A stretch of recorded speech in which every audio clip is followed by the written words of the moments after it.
Thank you for joining this presentation on the project called Transforming, Supporting the Manufacturing Industry in the Redevelopment of Existing Products and Services for an Aging Population with a specific focus on people living with dementia.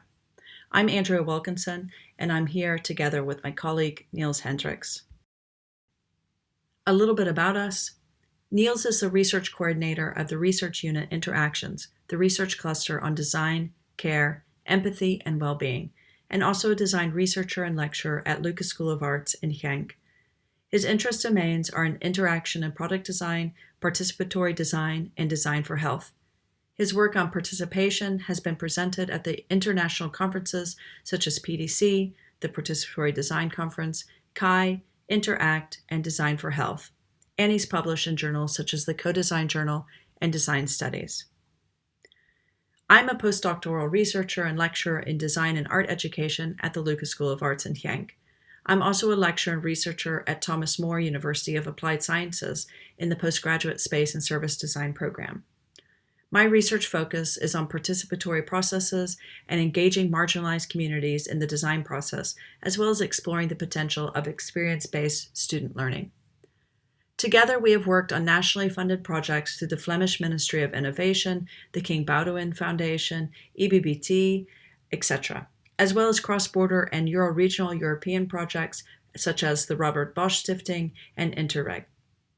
We have an extensive experience working internationally and have worked in Denmark, New Zealand, Australia, the Netherlands, Germany, the UK, Hong Kong, and Portugal in workshops and educational exchanges.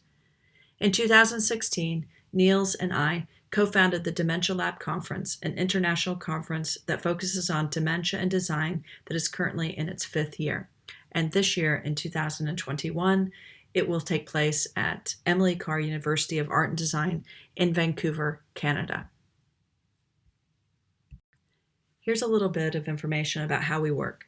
First of all, we work embedded in care. Our goals are long-term engagement with care organizations and to make the lives of people with dementia and their carers more pleasant. Secondly, we value designing for one. We respond to a person's individual needs. We believe working in this way allows designers to gain empathy, as well as it's being a starting point for building better products and services. Finally, we strive for participation. The creation of products and services should include the participation of those who will use those products and services, and these products and services should be responsive to their life contexts. One of the things that constantly impacts our research is the aging population in Europe and the government's desire for people to live well for longer at home. Whereas people used to move into an elderly care center much earlier, now people still live at home but require the same care and investment that they would have received in a care facility. As designers, we need to respond to this space. One of the things that we know is that when products are created, they are created for ideal uses. A coffee machine is made for coffee. There are certain expectations about it.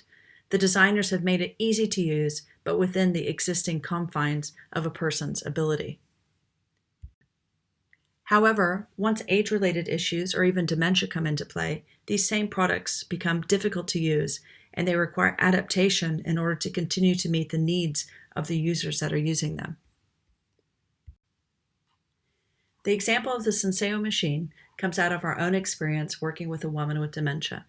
To the average Senseo user, the machine's simplicity focuses on its having a limited amount of buttons. But in order to use the machine, sequential steps must be followed, and for someone with dementia, this becomes very challenging. For Maria, the woman we met, her daily ritual of having a cup of coffee in the morning had become increasingly difficult.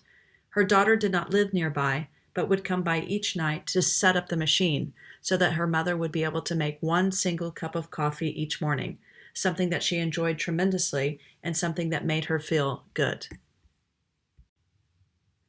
But working out the sequential step meant clicking on the button, waiting for the light to stop flickering, pressing the right button for one single cup, waiting until the coffee was finished, taking the cup out from the machine. As we said before, products are created not with Maria in mind, but for ideal use contexts. They are made with particular expectations about the people who will use them. Another example from our own experience finds us with Ria, a woman who loved the Flemish TV show Tess. It was on TV at the same time every day, and her husband had recorded them so that she could watch them all repeatedly. But looking at this device, where would Ria even begin? How might she know how to navigate? How could she reach all of those recorded TV series? What visual clues allow her to make the connection between Tess and this black rectangular device with buttons? Her husband's solution shocked us. In the afternoon, when she was not watching television, he would set it up for her. When the clock would hit the right show, it was all set up.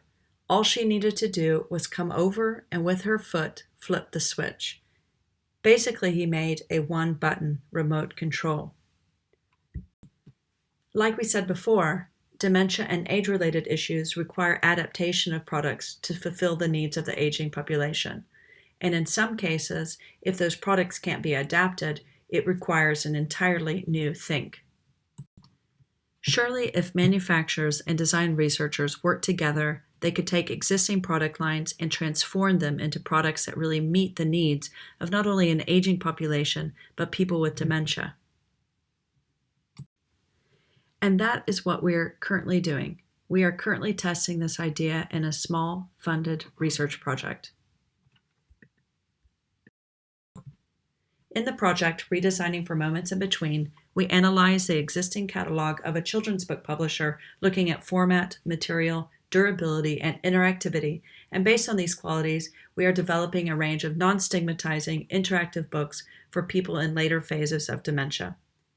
First tests look like this might be a sort of model. It allows us to transfer our research experience into a tangible, sustainable, validated, socially relevant business opportunity for regional manufacturers. And we know that there are other disciplines we could work with. There are other domains and industries. What we are looking to do is to build an interdisciplinary research consortium with a goal to use the expertise in design and design research, as well as other disciplines, as a catalyst for transferable models of practice. How can this idea of design upscaling be transferred to other domains within the manufacturing industry? Think of everyday life. Think of services, communication streams, e-government filings, banking services, everyday household appliances, screen-based interfaces, paper-based information, mobility services, etc. Each of these areas needs to look towards the population that will struggle to use it well, use it at all, or might actually benefit from its availability. Our intention is to set up a platform for ongoing social innovation rooted in education, participation, sustainability, and entrepreneurship.